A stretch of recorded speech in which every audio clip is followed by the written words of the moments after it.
ready to jump into a life of surrender? Maybe not, right? Thanks so much for listening to the Parable Podcast. I am so glad you are here. I'm your host, Danielle Zapchenk. Joining me today is rest champion Jennifer Axcell. She shares about how an adventure-filled jump led her to a place of surrender. So often we live closed-fist lives in a world that wants us and encourages us to try to control and keep God in boxes of our understanding, keep our life in places that feel safe to us. And so much of surrender is about living in an open-handed way of life. Here's my conversation with Jennifer Axcell.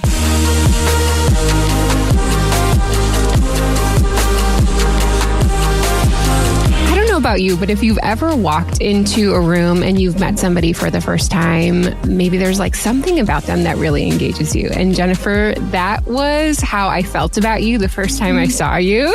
There was something about you, and also you smelled great. So that's a win. Okay.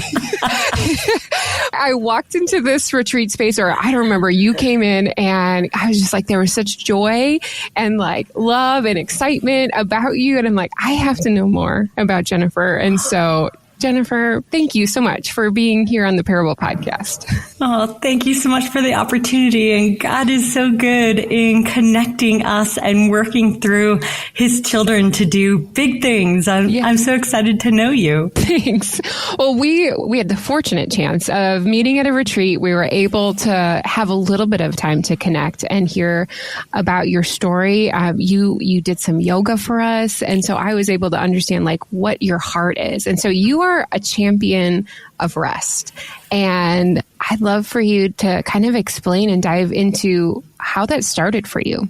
Like so many people, it came out of necessity. It came out of my own story. I've been an entrepreneur for over 15 years and have faced entrepreneurial burnout multiple times. And I like to say that lockdown in 2020 was the icing on the burnout cake that I had already baked for myself leading up to that. And just mind, body, spirit, I got to the end of myself, and the Lord let me get there.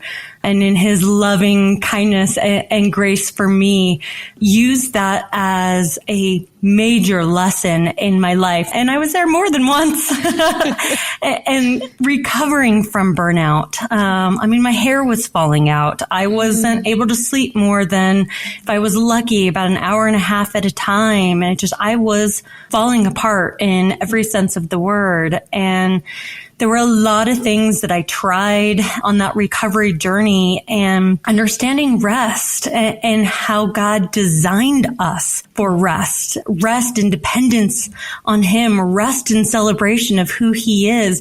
It was a long journey of discovering what rest actually was. I've heard many people say, I sat on the couch and I watched Netflix all weekend. And why am I still so tired on Monday? I did nothing. And it's, especially in America, in our hustle culture, we just have a very unhealthy relationship with rest. And believers are no different. And I think especially for entrepreneurs, especially for female entrepreneurs, in that hustle culture, there's so much imposter syndrome and all of these trauma narratives and chronic glass ceilings we're trying to shatter, and all these narratives that lead us to push ourselves to the brink. And like I said, God has used my experiences and the recovery out of this pit that I was in to change me and really put on my heart to help others, to pay forward out of my own experience, to learn in tangible and practical ways, not just what is rest, but how do we actually do that? So I like to say my work is really nervous system self-regulation at the intersection of Christian soul care and somatic healing. So really understanding what is rest and what does that look like in our bodies? What does that look like with our minds, our hearts, our souls from a holistic approach? What does that look like? And how do we encounter God through all of that? So champion of rest, not perfecter of rest by any means. I am still learning in my own journey and still finding many opportunities in my life to prove, do I know what I'm talking about? And I'm a big believer. We have to walk the walk to talk to the talk. And life continues to give me opportunities to prove how much I value rest and a life and heart posture of dependence on God and not idolization of myself, idolization of self-reliance and living under my own strength and my own abilities, which is definitely this entrepreneur's favorite sin, if you will, is to lean on myself. And so living a life resting because I am depending on God is so much the art of where God has taken me. That resonates so much with me, Jennifer. Just the idea of like wanting to do things and just getting out there and accomplishing. And even like the idea of imposter syndrome, you know, there is this pulse inside of each one of us, specifically also Americans. You're right. Of just like, we have to get this done and there's no rest for the weary. So I appreciate you being honest. Like it's a journey and you're continuing to build and learn. I would be curious, like what boundaries, since you've learned about this, what boundaries have you put in place for yourself to be like, ding, ding, ding, hey, just a heads up, like you need to be resting? Yeah. Ooh, that's such a good question. Understanding that trauma, chronic oppression, so chronic stress is a major factor in us disassociating from our bodies. And our bodies are basically, and I love cars. I used to race cars when I was younger, grew up in the car business. So I love a good car reference, car metaphor. Our bodies are like the dashboard of our car. They are constantly sending us messages, but so often we are disconnected from those messages. So for me, I've had to learn what are those messages my body is sending me, because most often those are going to speak loudest long before my heart and my mind are aware that I'm in the danger zone. So learning what those check engine light signals were for me. The first one's definitely sleep. If I'm not getting a good 7-8 hours solidly where I'm falling asleep and I'm staying asleep, I'm like, okay, all right, there's stress. There's underlying stuff I'm not aware of in my conscious mind that I need to take a hard look at. Finding those messages in my body helps me to get ahead of the problem. And when I don't listen to those messages is when the noises from my body, literally and figuratively, start getting louder and louder until I listen. And so much of that chronic stress is dis-ease, disease in the body. So listening to that made a big difference. And so when I'm looking at boundaries, especially around my resources, my time, my energy, my money, how am I spending those in support of living out of my purpose, the things that really matter to me? So things like budgeting accordingly. And it means there's some places I don't have money to go out and go to dinner and do all of these things, but I'm able to afford, because I've prioritized, a meal kit of healthy salads and food that is nourishing my body, because like so many others, food is an emotional Band-Aid and my body doesn't crave salad. It wants the deep fried,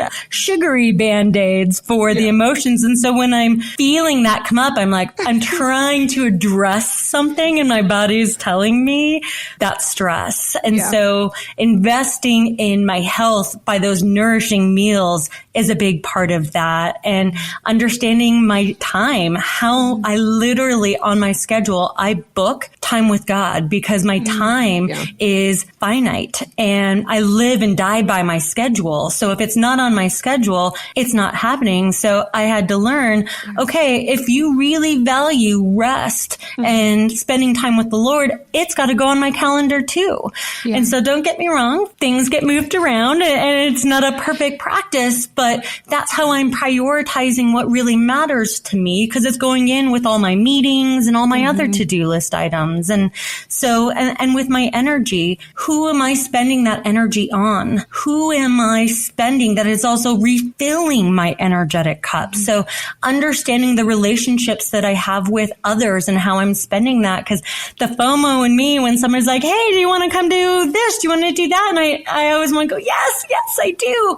But at what cost? And if I don't learn to say no to good things, I end up becoming exhausted. So it's understanding what boundaries I need to have in place around my most precious of resources that are being spent, just like a checkbook. Am I making deposits? Am I making withdrawals? And what does balance in any way, shape, or form look like? And I prefer the term harmony, because balance implies we can have equal amounts of everything. And just ask a mother of kids, is there any such thing as balance, that all things are equal?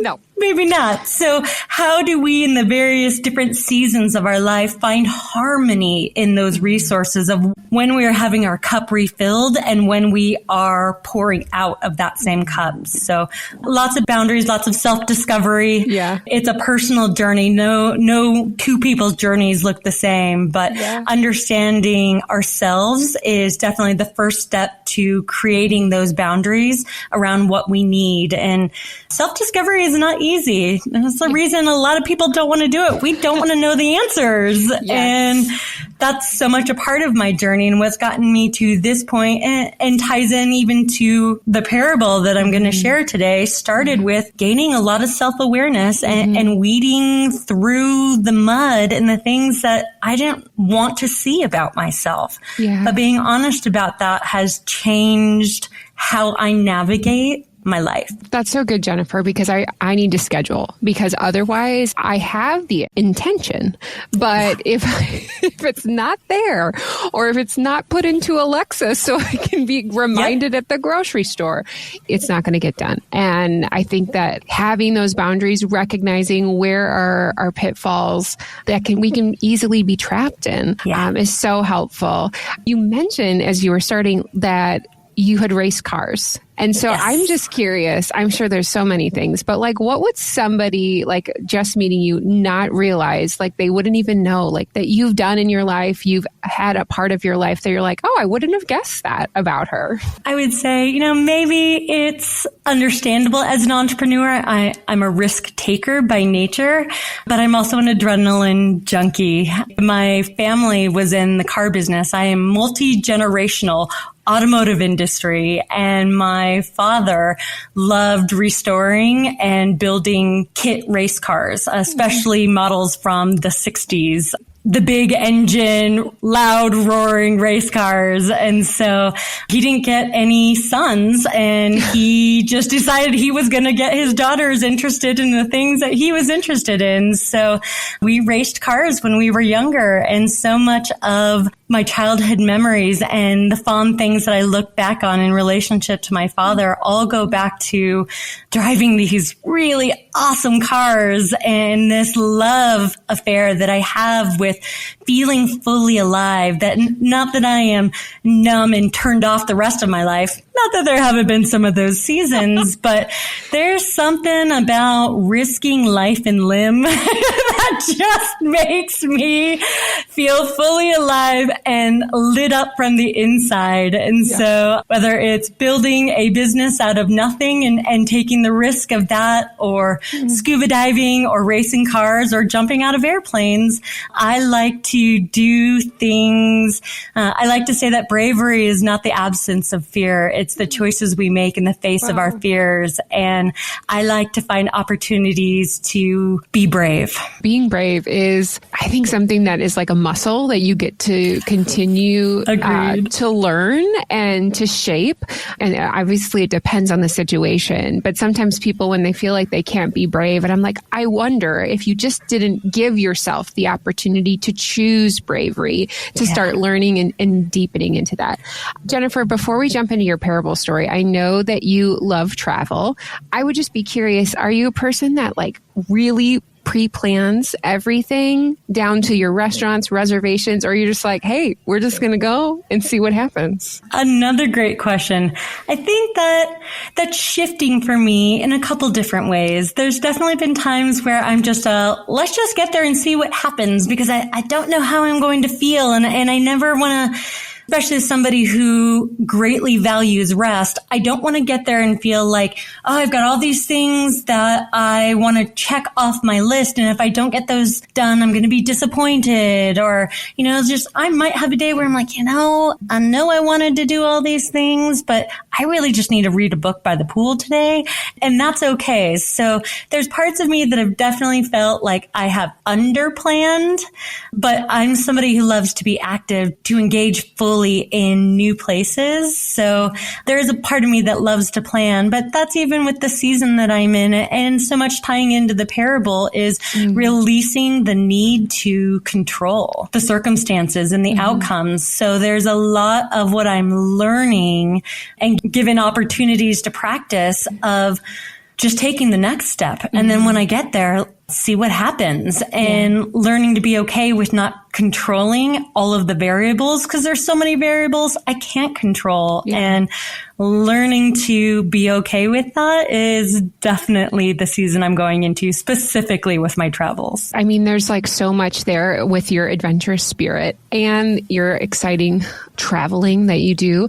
I want to see how that plays out into your parable story. And where were you when this parable started, as you kind of just jump into your journey here? Well, I would say it really started with that understanding that God wired me to be somebody with an adventurous spirit. I'm an Enneagram 8 with a very strong 7 wings. So I'd like to preface this story with, I'm not suggesting everybody jump out of a plane, but this is something God wired me to have the desire to do. So, and that goes back to, again, the adventurous spirit. And I also lived overseas growing up because of my father's work. We lived across Asia and South America and moved back to the United States so that my parents could have more kids. So travel and adventure has been a part of the narrative of my story from the very beginning. So the story really starts way back then,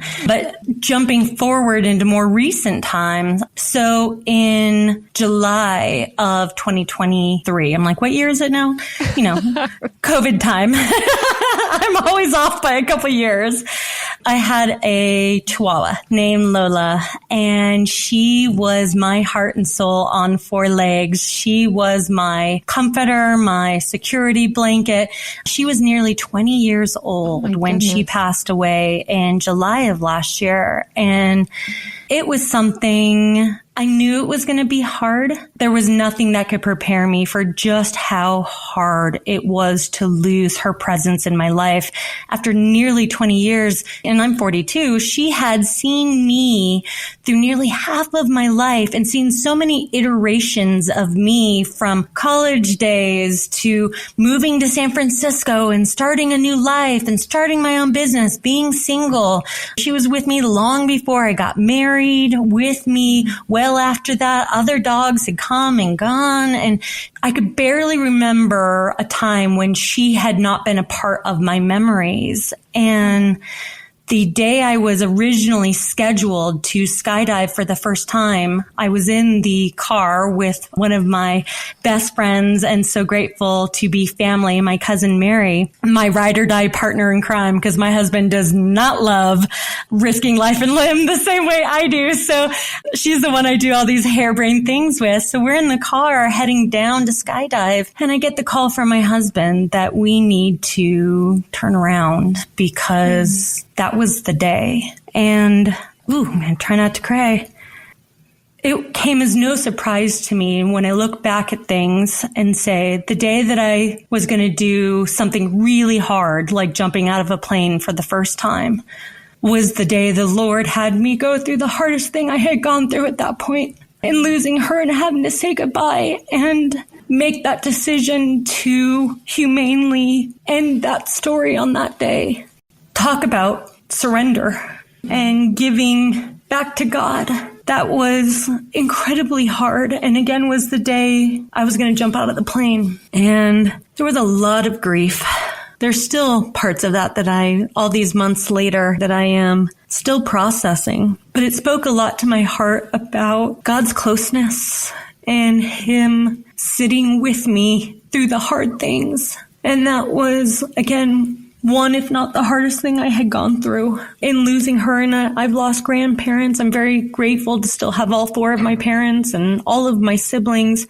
This one, being childless by choice, this was incredibly hard. And God was so close to me and so near to me in those places. So by the time the skydive got rescheduled a month later, I had already started the process of overcoming something incredibly hard. Jumping out of a plane was so easy by comparison. And I know that sounds so funny. Like I had so much peace and I had so much excitement because the thing that I had been dreading for so many years, because she had been sick for the last couple of years, and it was this long, we knew it was coming. And when it finally came, was so hard. So preparation to do something really hard by that point, I was like, oh man, I got this. And was so grateful for all of the somatic work that I've been doing, because my nervous system was so ready for this. And again, I was with my ride or die friend who encourages me all the time to be brave and to do big things. And from the time we got to the airport, getting all the harness on, meeting my guide, because your first jump, you can't do solo. You have to do it tandem. Yeah. And so I'm meeting Probably this guy. Yeah, exactly. You know, he was a previous Army Ranger. I don't know how many thousands of jumps he had done in his life. And I'm just like, okay, this is the guy I'm entrusting to make sure I make it to the ground in one piece and not as a pancake. And I was just so ready, again, having gone through something so incredibly hard already. This felt easy. And I'm sitting on the plane, you know, you sit on these little, because it's a skydiving plane, and you're sitting on these weird little, there's no seats because you're not going to be on there very long. And I'm watching these people who are solo divers. This garage door opens up and they're just falling out the side. 1 second they're there, or 1 second they're gone. And I'm just like, I got this. And I had so much peace inside my body. God just gave me so much peace beyond my own understanding that I knew. And when I said goodbye to my husband in the morning, I said, my story doesn't end here. God has big plans for me in my life. And one of 2 things is going to happen today. I'm either going to meet my maker and praise God that I'm going to see the face of Jesus, or I'm going to have one of the most incredible experiences of my life. And I get to choose how I want to react to the fear of the unknown. Do I want to let that stop me? And so we get to the edge of the plane, and I'm strapped onto this guy, and they're double checking all the things. And we've paid to have the photographer who jumps out just ahead of you so they can get all the pictures and all of this. And I just remember going, okay, this is incredibly scary, and I'm going to do this, and it's going to be amazing. And I'm hanging off the side. I'm the first one, the first tandem jump that's ready to go out. And I just heard the Lord saying, like, trust and surrender. And this is so much what it was. I had to trust that this guy is who he says he is. He's done all of these jumps. He's qualified to keep me safe. And I just need to let go of the side of the plane and surrender to this experience and be along for the ride. And it was literally breathtaking. It was incredible. And I have the picture that sits here by my desk, this huge smile on my face because it was so exhilarating. The feel of the wind literally taking your breath away. And it's just this, okay, let's go. And I really wanted to Superman out the door. And there's like, no, you can't Superman this time, but your second one, head first, all you want. We can do that. And we get down to the ground and you're maybe in the air in 90 seconds if you're lucky because you just fall so quickly. And I heard the Lord say to me, Jennifer, look what you can do when you trust and surrender. Now imagine what I will do through you if you will trust and surrender to me. Mm-hmm. And he came in so clearly, so loud. And I just remember at the time going, not only is this going to be the first of many jumps, and can we go back today? Like I was so ready to go again. But God, I hear you. Mm-hmm. I hear you. And it's been an interesting journey of learning not only how the Lord, the path he has me on to what that's looking like moving forward into this new season, but truly, what does it mean as a posture of my life? Again, about, rest and all of this. I had understood that from the safety of the ground, resting in him and surrendering to him and what he's doing. But this was an opportunity to face that from 30,000 feet in the air. Yeah. What does that look like? Mm-hmm. And it's incredible how that continues to show up. And that brings me back into the travels. So 2020, again, during lockdown, when the world all of a sudden got closed off to me, this desire and this passion inside me that I knew was always there. But boy, did that light a fire under me to just go, I want to experience the world. I want to experience God's creation. There's so much like the coral with all of the rising temperatures in the ocean and the bleaching that's happening. There are God's creative wonders that are going to disappear in my lifetime. And I don't want to, while I'm excited to meet Jesus when he is ready for me, there's a lot of his world that I want to experience firsthand. And I can't just let this fire in me. And so for the last 3.5 years, my husband and I have been making the strategic career moves and really just moving in the slow and steady pace of change. And so the next figurative jump that I am making, we are putting everything into storage. We are becoming digital nomads and we are going to travel the world for the next 2 to 3 years.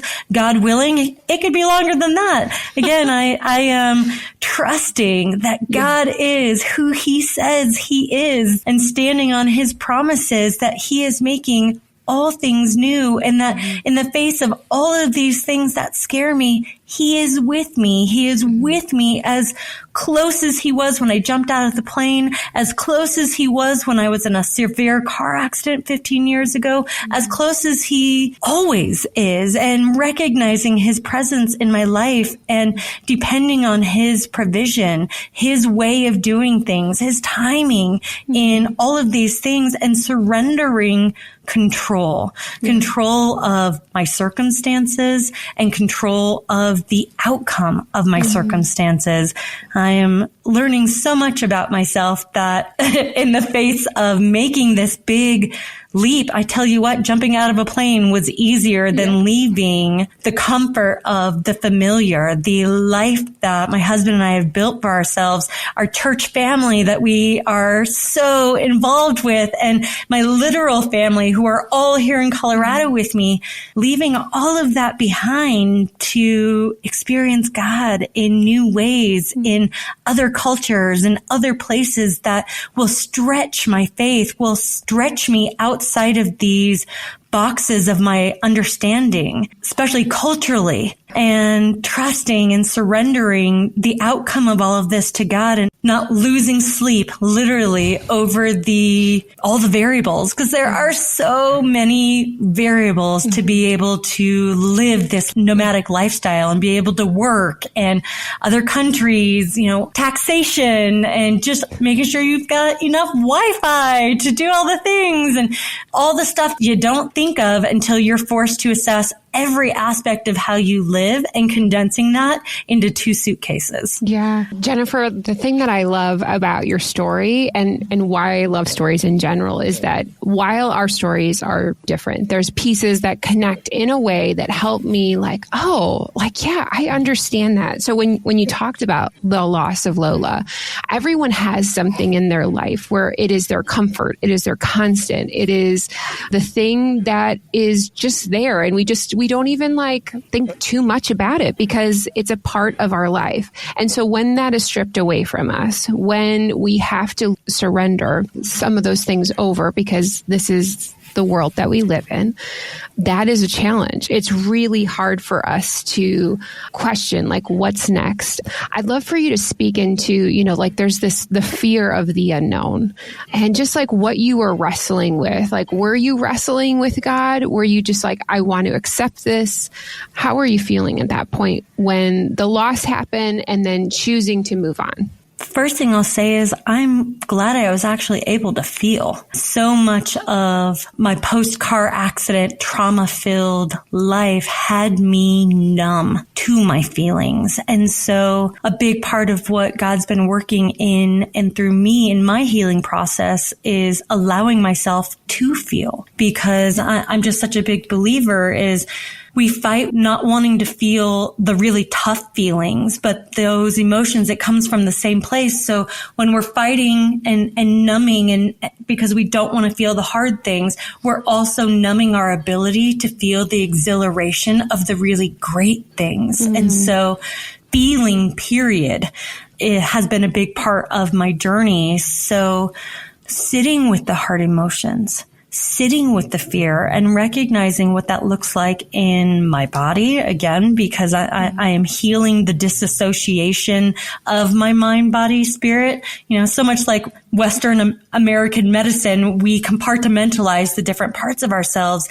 And so to feel all the feelings, it was feeling it in my heart, which felt easy because my heart was broken. It was feeling it in my mind as depression and anxiety and grief, and then feeling it in my body as stuck, as heaviness. And just, it felt like I was for months circling the drain of the loss. And I could barely see. Everything I was looking at was through this lens of grief. And that's one of the things I've been learning as far as a feeling is, what is grief? Not just the grief of the loss of a loved one, which is so much more relatable and tangible, but the grief of change. And what does it feel like in my body to be losing the comfort of the familiar, and to recognize that as grief, to recognize where the depression was coming from, that this was grief as well. And grief has stages to it, acceptance, and there's anger, and there's all these things. And I've gone through all of those emotions as part of my grief. Grief is its own emotion, but it encompasses all these other ones as well. So when I can view all of this change and all of this fear and all of these things as grief, it helps me to go, okay, I can handle grief because I know grief is temporary. And I've been doing a lot of reading and research on the grieving brain and what is the neuroscience of grief, so that I can better understand what is my brain doing as I am processing this change. And so moving forward in the grief of what I'm leaving behind, but actually feeling the grief, feeling all of those feelings, and not just trying to numb or move past or, just focus on the good things. the more I focus on feeling all of the depth of those feelings, the more it actually makes space for me to feel the excitement. Because if I'm numbing the hard feelings, it's really hard to feel the excitement of the new. And so that's what the Lord's been doing with me, especially during Lent this year. He made it very clear to use the Lenten season as a focus on the death of what was, but to not lose sight that at the other side of this is his resurrection power and new life. And that's very much in the season where I'm moving into now is, yes, there's still the parts of me that I don't want to leave my home. I don't want to leave my friends. I don't want to leave the comfort of knowing how my day is going to look because I've done this before. But to move into the excitement of, God, you are doing a new thing, and I want to be with you in the new because I know you're there, and I know he is with me in the past, he's with me in the present, but I don't want to lose out on the incredible experiences he has for me because I'm too attached to what I already have. And so just like releasing off the side of the plane, it's letting go and surrendering and feeling the exhilaration of the new experiences that are to come. But it requires you to feel all of the grief and all of the hard stuff too, so that you can feel the excitement of what he's doing and to actually be excited for it. You said once you had reached the ground, you felt like God was just saying, Jennifer, look at the things I can allow you to do because you have chosen to surrender. And you use the word posture. How do we tap in to that posture of surrender? If you are just a human in general, you just want to have control. You have that sense of entrepreneurial spirit where you're like, well, I'll just get this stuff done. How do we sit and relax into and learn how to have that surrendered posture? I think it's a process for each of us. And this is one of the places I know you and I met through Boundless, and the initiative that I'm a part of Boundless is infinitum. And there are literal postures of surrender, generosity, and mission that we practice regularly, both as the tangible physical postures as well as a way of life. And so I really like the surrender one, and understanding that so often we live closed fist lives in a world that wants us and encourages us to try to control and keep God in boxes of our understanding, keep our life in places that feel safe to us. And so much of surrender is about living in an open-handed way of life. And so for me, I daily practicing with my hands in a fist and then opening them up. I really love to do burning ceremonies. I will pray with the Lord, and I will write out, like, God, what are the things I am struggling with? And what are you telling me? And I will write these things down, and then I will take them outside into the fire pit, and I will literally burn them, and I will watch them go up in smoke, and just with my heart go, okay, God, I'm giving this back to you, knowing control was an illusion anyway. I never actually had control.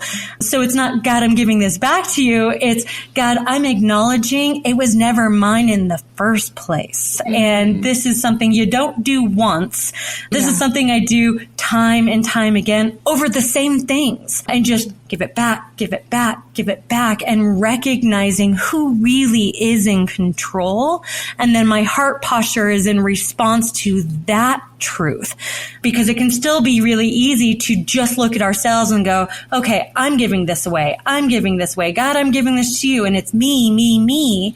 And so the way I get my heart into that posture of surrender is remembering who God is. So then my focus is less on the things I'm giving up, because I spend enough time in that worrying place trying to control those things, but reshifting my focus back to who God is. And then from that place of the abundance of that, I call it soaking. I go outside, I listen to my favorite worship songs that just speak to my heart of who God is. And then I go, okay, now that I remember who you are. Thank you, God, for that reminder. Giving these things back to you, knowing they were always yours to begin with. And I open my hand back to you to do whatever you are going to do with this. And Lord, I may not understand because his ways are not my ways. And so often his timing is not my timing. What do you mean? What? Yeah. But God, I'm giving this back to you again, and I repent, and I'm sorry that I'm still trying to control the outcome of this place. So it's remembering who God is helps me to live in that open-handed heart posture and not wanting to control. Jennifer, thank you for this conversation, for bringing us to adventure, to being brave, but also what it looks like to surrender and to know that he has us and he is such a good God. And if people wanted to learn more about rest or you, how can they do that? You can follow me on Instagram and Facebook, my website. I've got a blog. I'm going to be interspersing a lot of my travels within my work with Loto Wellness. So online, definitely on all the platforms. Well, all of Jennifer's information will be in today's show notes. Jennifer, thank you so much for being a champion of rest. And I'm just excited to see where God takes you and your husband and how you're going to continue to surrender into him. Thank you so much. Thank you. What a joy and a bright spark to encourage us to live out our lives audaciously. All of Jennifer's contact information is available in today's show notes at daniellezapchenk.com. And here are 2 reflection questions from our time with Jennifer.